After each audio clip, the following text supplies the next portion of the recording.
Hey folks, it's Nick Granville. Welcome to Guitar Daily. Getting close to episode number 100. I can't believe I've done 100 of these without missing any. I thought for sure something would happen and, phone would die, whatever would die, and I wouldn't be able to get it done. But I've managed to keep it going through 100. So I thought for 100 I'm going to do a live stream.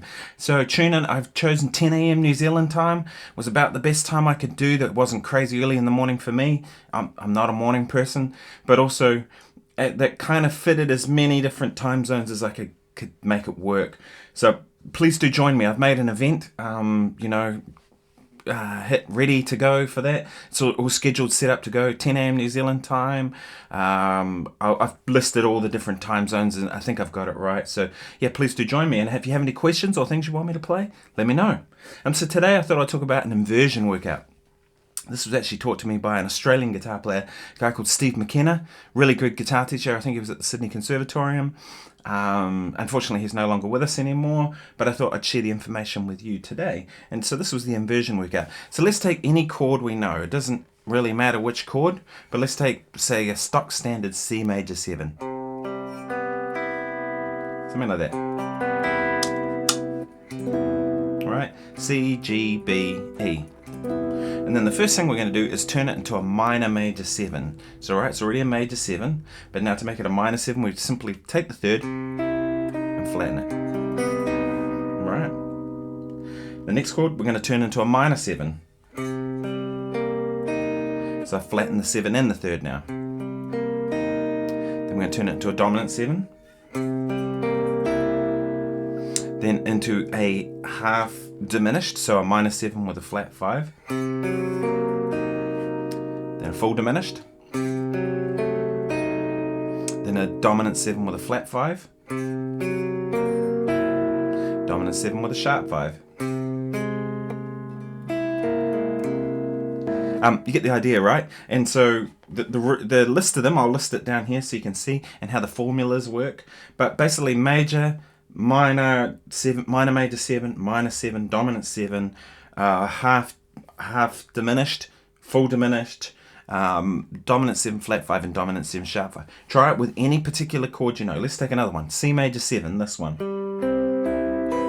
We have G, C, E, B. Right, let's turn it to minor major 7. Right, so I just take the third, which in this case is E, and I flatten it.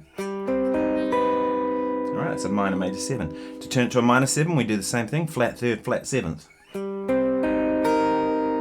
Alright, next chord, we turn it to a dominant 7.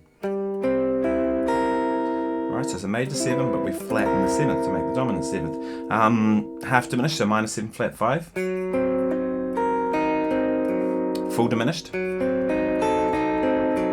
Dominant 7, flat 5. And dominant 7, sharp 5.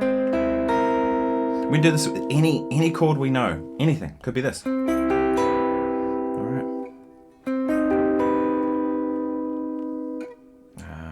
What was next? Minor 7.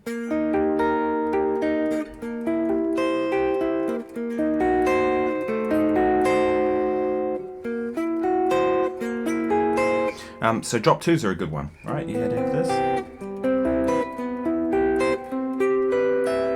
Right, take that one. So C, G, B, E. Right, let's turn it to a minor major 7. Then into a minor 7. To a dominant 7. Minor 7 flat 5. Full diminished. Dominant 7 flat 5. Dominant 7 sharp 5. And you could do this with any chord, literally any chord you know. Here's another one. Really pretty C major 7 with a G on the bottom, so G, C, E, B. I realize I'm going over these quickly, but you can rewind it and go over this to catch it, right? So, the minor major 7. Never thought of playing that voicing before, but there it is. Minor 7, dominant 7, minor 7 flat 5, full diminished, dominant 7 flat 5, dominant 7 sharp 5. Something's going to sound odd, especially when you get low, because, sharp 5 in the bass is kind of an unusual voicing. But again, it's a good one to do to really explore your chord voicings and take them further. yeah, so if you like what you've seen in this quick little lesson, then subscribe, please. I'm building my subscriber base and my views are going up. I'm really appreciating everybody tuning in. As I said, I'm nearing on 100 episodes of doing these, and I'm really enjoying it. So I'll keep doing it as long as people are watching and getting something from it. So if there's anything you want to know, let me in the comments down below. So I'll play you out with something. All right.